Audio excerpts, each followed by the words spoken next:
You ask Tiger to solve. This deals with linear equations with one unknown.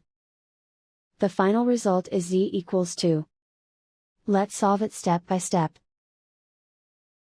Simplify the expression. Expand the parentheses. Multiply the coefficients. Simplify the arithmetic. Group all constants on the right side of the equation.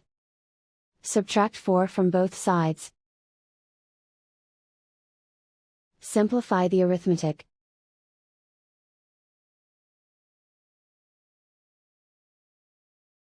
Isolate the z. Divide both sides by 12.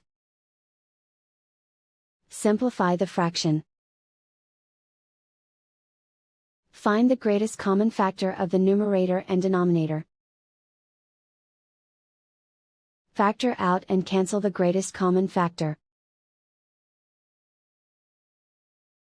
And so the final result is z equals 2.